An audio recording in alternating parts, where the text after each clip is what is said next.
Hello, hello, hello. আশা করছি আপনারা সবাই আছেন ভালো।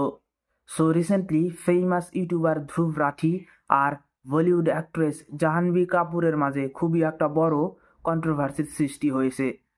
এই কন্ট্রোভার্সিটি এত বড় হয় যে একটা সময় ধ্রুব রাঠি তার একটা রিলে জাহ্নবী কাপুরকে উদ্দেশ্য করে বলে যে আমি তোমার বাবাকে ভয় পাই না। হঠাৎ কিসের জন্য ধ্রুব রাঠি আর বলিউড অ্যাক্ট্রেস জাহ্নবী কাপুরের মাঝে এত বড় একটা কন্ট্রোভার্সির সৃষ্টি হলো? এর আড়ালের কারণটা কি? আজকের এই এপিসোডটা শেষ পর্যন্ত দেখতে থাকুন, সব কয়েকটা প্রশ্নেরই উত্তর পেয়ে যাবেন। কন্ট্রোভার্সিটির কারণ জানতে হলে আমাদের যেতে হবে 18 ডিসেম্বর তারিখে, যেই দিন বাংলাদেশে একজন নির্দোষ হিন্দু লোক টিপু চন্দ্র দাসকে আগুনে পুড়িয়ে মেরে ফেলা হয়। এই ঘটনাটিকে কেন্দ্র করে জাহ্নবী কাপুর তার ইনস্টাগ্রামে একটা স্টোরি লাগায়। এই স্টোরিটা এখন আপনারা স্ক্রিনে দেখতে পাচ্ছেন। এই স্টোরিটিতে জাহ্নবী কাপুর এই ঘটনাটির প্রতি তীব্র নিন্দা জানায়। এই পর্যন্ত সবকিছু ঠিকই ছিল, কিন্তু যেই দিন জাহ্নবী কাপুর তার ইনস্টাগ্রামে স্টোরি লাগায় ঠিক সেদিনই ধ্রুব রাঠিও তার ইউটিউব চ্যানেলে একটি ভিডিও আপলোড করে, যেটির নাম ছিল ফেক বিউটি অফ বলিউড। এবং মজার ব্যাপার হলো যে এই ভিডিওটির থাম্বনেইলেও ছিল জাহ্নবী কাপুরের ফটো। আর এখান থেকেই সব ঝামেলার সৃষ্টি হয়।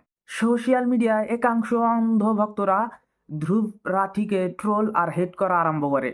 তারা বলে যে ধ্রুব রাঠি নাকি জাহ্নবী কাপুর বাংলাদেশি হিন্দুদের সাপোর্ট করার জন্য জাহ্নবী কাপুরকে হিউমিলিয়েট করার জন্য এই ভিডিওটি বানিয়েছে।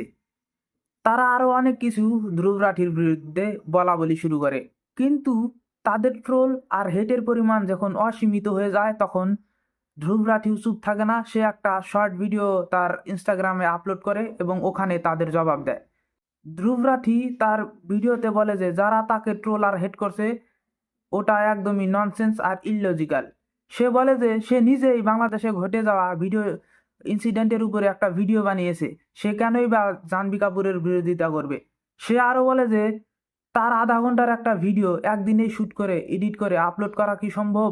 অর্থাৎ ধ্রুব রাঠি ইনডিরেক্টলি এটাই বলে যে তার ভিডিওটি, যেটার নাম হলো ফেক বিউটি অফ বলিউড, ওটা অনেক দিন ধরেই প্রোডাকশনে ছিল এবং যেদিন এই ঘটনাটি হয় ওই দিন এই ভিডিওটির আপলোড হওয়া ছিল সম্পূর্ণ কোইন্সিডেন্স।